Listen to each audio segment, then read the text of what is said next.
Hi, welcome to Market in a Minute. So, Walmart took down the market last week.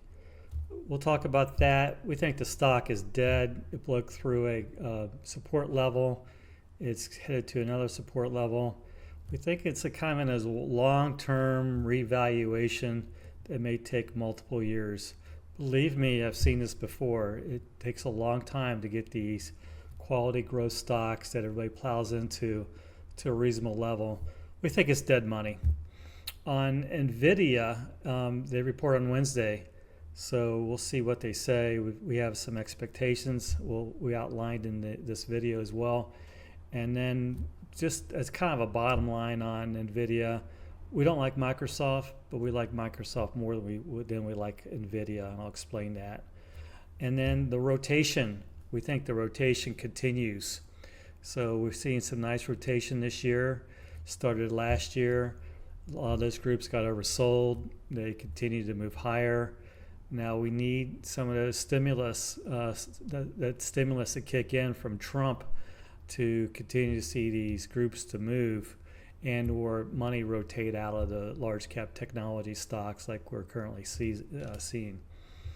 So the market update, as we mentioned, Walmart had a bad quarter last week. They reported earnings on Thursday, and I think the market woke up and said, "Hey, they guided down to 3 to 4% revenue growth for 2025.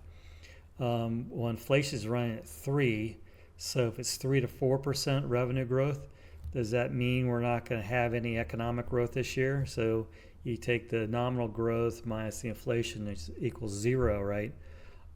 So that's a forecast of very slow growth for this year by Walmart. So I think what the market did is said, okay, the odds of recession have gone up. And so the market reacted to it, and got defensive a little bit. We think there's probably more to follow on this sort of changing the expectations. Retail sales. Now, this was a really negative data point. This came out on February 14th, and the market really didn't pay much attention to it. It came out at zero point 0.9 basis points down on a month-over-month basis. So on a year-over-year basis, it was still okay. Up a year-over-year was 4.2%. So the market kind of shrugged it off. But remember in those numbers, 4.2, you got about 3% or more inflation embedded in those numbers. So again, the real economic growth, it has been weakening for a while. The economy's been really driven off of government spending, and as we all know, a government spending number is going to come down. It's going to start to shrink pretty dramatically, we think, as we go through this year and the next year. So the fears of a recession, I think, are justified.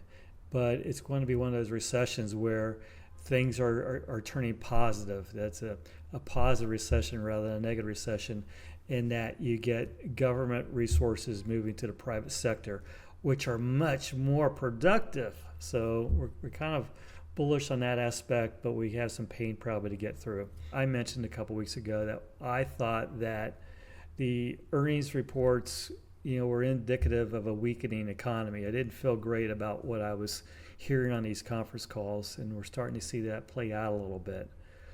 Walmart stock, I'll show you a valuation graph here in a second, but again, on a secular basis, we don't see much upside to it, and it's more or less dead money.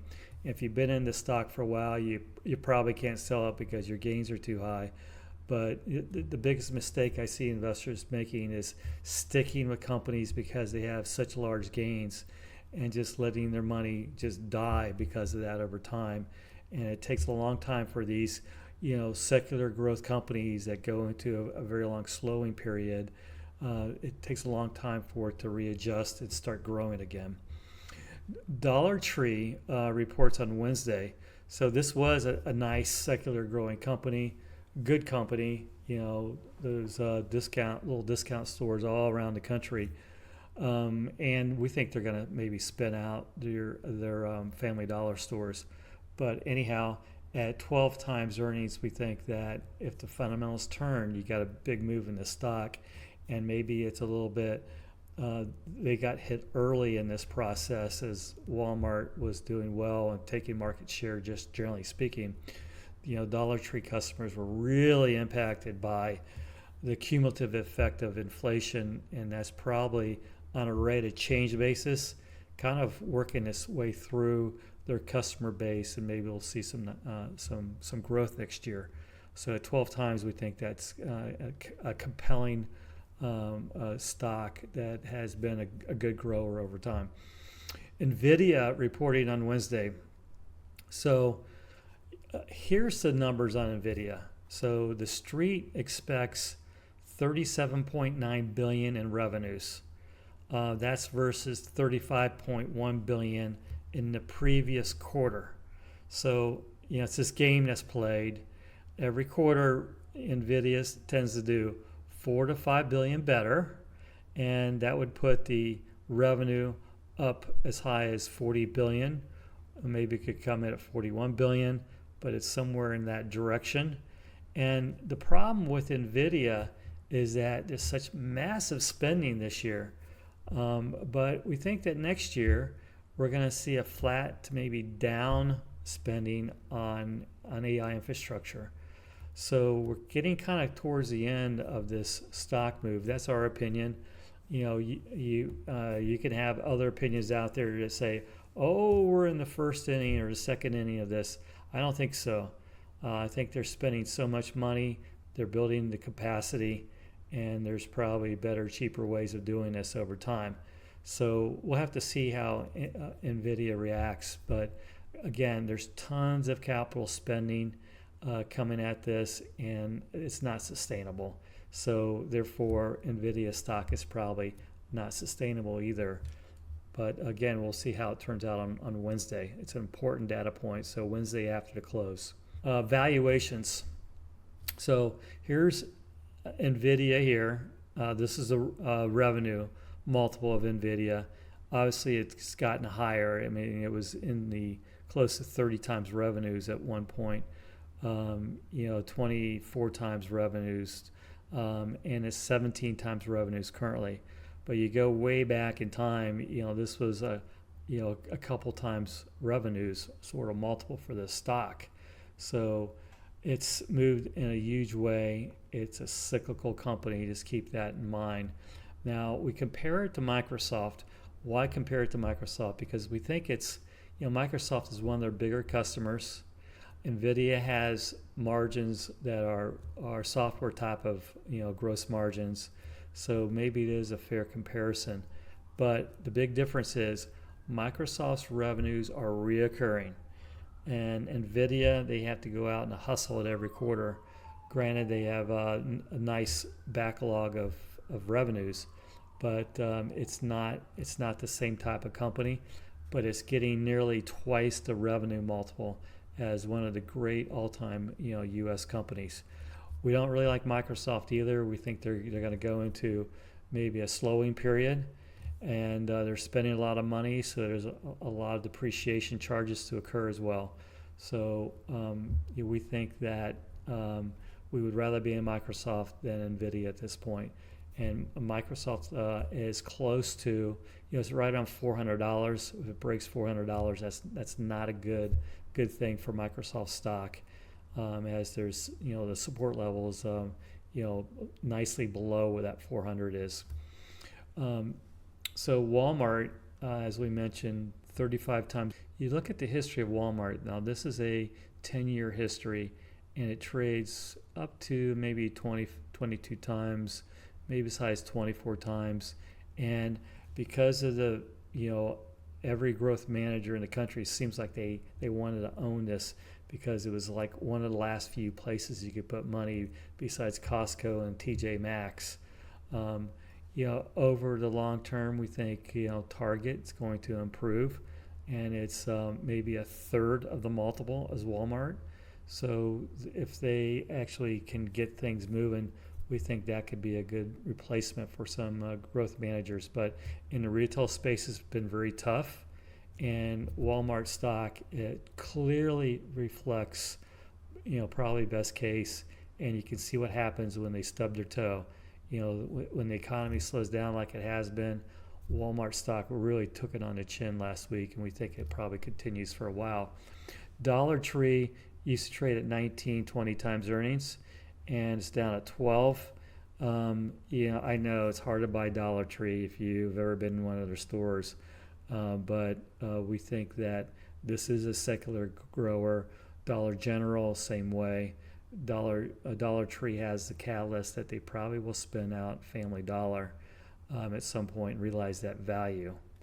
So we'll see how they report on Wednesday as well. We own a little bit of Dollar Tree, so if the fundamentals start to change, you could see a 50% move in that stock over time to get back to a normal valuation for that company. Asset allocation. So we think that the rotation is going to continue. However, it's done well so far. So we continue to have to see that money coming out of technology like it has been. Technology having maybe slightly negative performance on the year. It's a source of funds for investors at this point, not wanting to lose money and looking for the next mover. Again, we think that small cap biotech is a great place to be, and we've got some good names there, but there's other sectors of the market. So what other sectors should we be looking at? Remember Hershey? We talked about this. So it got as low as $139. It's $177, okay? That's a 27% bounce. If you're patient, and these consumer staples, the consumer staple stocks have been doing actually pretty well this year. It got way oversold at the end of last year, and then now it's kind of going back to kind of normal levels. But there's a lot of interesting stocks and consumer staples that are really cheap. ConAgra got slammed last week because they missed their numbers because of the supply issue. We stepped in and bought that one, and we're up nicely on that one too. So what other sectors? Healthcare, we think it's a nice defensive area. Financials, they're performing. They've got their act going on. The quarters were all good.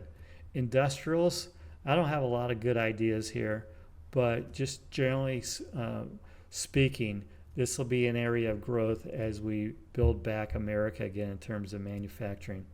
The energy sector is a good trade. Communication services have been acting pretty well. Utilities been okay as well. They've been acting all right with rates coming down. And then some of the mortgage REITs have been doing really, really well. So we've picked those off really nicely. So those are working out for us. Material stocks, over time, we think they're going to act like growth stocks. So as the economy comes back, maybe China improves, those material stocks will do well. What we're looking at there is the chemical stocks, and then international is starting to do better than the S&P 500 and the U.S. stocks. So maybe it's just an oversold bounce, right? But you got to wake up to it. Maybe there's more to it than that. So maybe some allocation to international in some manner is appropriate at this point. We're still thinking about that. I'm not sold on it yet. I'm thinking maybe it's just an oversold bounce, and we'll see how this peace dividend plays out. So it might be a nice positive for all the other economies around the world as people are no longer so scared about the war in Europe and the war in the Middle East. They start to diversify their portfolio a little bit. And the dollar's been strong. Maybe the dollar weakens up and the emerging markets improve. So we're not sold on it yet, but we're looking at it. We're thinking about it. And then, technology has been tough, and consumer discretionary stocks like the Walmarts of the world, everything else besides Walmart until now, have been a tough place to invest. Okay, in terms of wealth management, you always have to think about risk management. So that's what I do. I really consider myself, the most important thing that I do is managing that risk. So you can do it in a number of different ways. You can do it with asset allocation. So when you get nervous about stocks, you lean more to the fixed income side of your portfolio, and you buy kind of the highest yield on the yield curve, which is the short end. So right now that works pretty well. So if you had a big run up in stocks and you want to take some profits, put it in that short end. So that's a nice way of managing risk. I used to do this when I managed these large mutual funds in the balance category. Had the top balance fund for 3 years running back in the 90s. So that's what I did when I got concerned about stocks. I ran over to the defensive area of the fixed income market. Or you can do a more modern approach and to hedge the portfolios. So it's important to make sure you got the right weightings of the stocks that you own.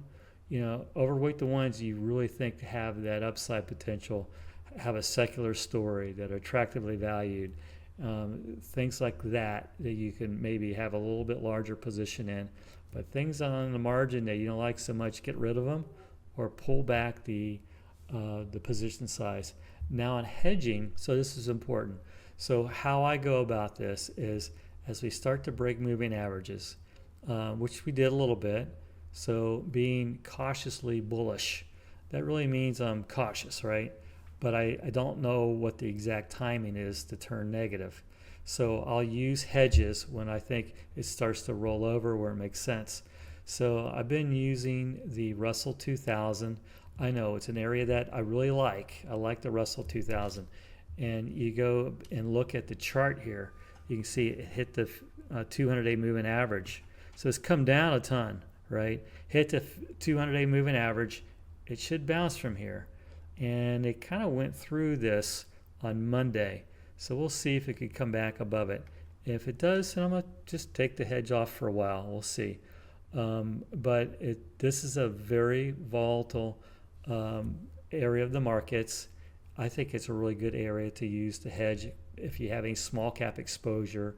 That's what it correlates mostly with, is small companies, because it's a small company index. So it's nice to use that to do hedging.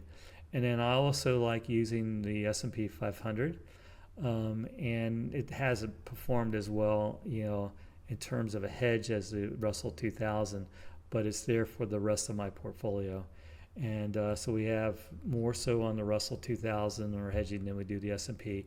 And you should really allow a professional to do this, someone like myself that watches it every day and can react to the technicals when necessary. So please hit like, come to my website, Patrick Adams CFA, sign up for a hard copy of Market in a Minute. We'll send that to you every week. And if you ever have any questions, just ping me. But if you have questions about your money, how I can help manage it, just let us know.